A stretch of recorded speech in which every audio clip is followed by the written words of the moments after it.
भारत एक ऐसा देश जिसे परंपराओं और संस्कृति के लिए जाना जाता है।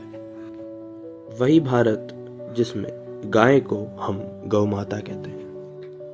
माँ, त्योहारों पर उसे पूजा जाता है, उसके सर पर हाथ रखा जाता है, मंदिर के बाहर रोटी खिलाते हैं उसे, उसके नाम पर नारे लगते हैं और नारे लगाएं भी क्यों ना, वो देती ही इतना कुछ है।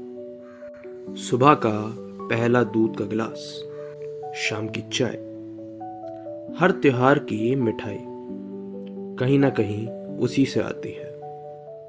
गांव में कई घर आज भी गायों पर चल रहे हैं या उन पर निर्भर हैं। उसका गोबर चूल्हे के लिए फ्यूल बनता है और खेतों में खाद के रूप में इस्तेमाल किया जाता है।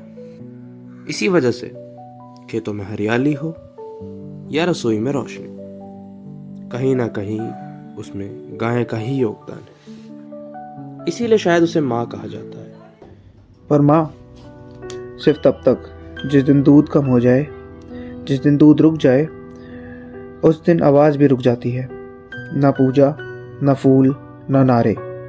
जिस रस्सी से कभी बांध कर रखा था, उसी रस्सी से रिश्ता तोड़ दिया जाता है।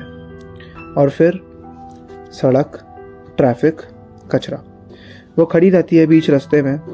लोग हॉर्न बजाते रहते हैं, गाड़ियाँ घूम कर निकल जाती हैं। कल तक जिसके पैर छूते थे, आज उसे हटाने को कहा जाता है।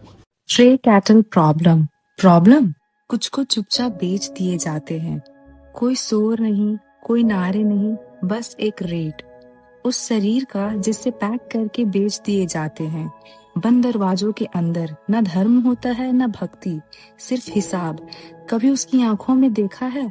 वहां सवाल नहीं होता, इल्जाम भी नहीं, बस आस होती है और थोड़ा इंतजार कि जिसने माँ कहा था वो वापस आएगा। सच ये है, हम माँ को पूछते नहीं, हम उसे इस्तेमाल करते हैं। और जब हमारी बारी आती है उसका ख्याल रखने की, हम नजर हटा लेते हैं।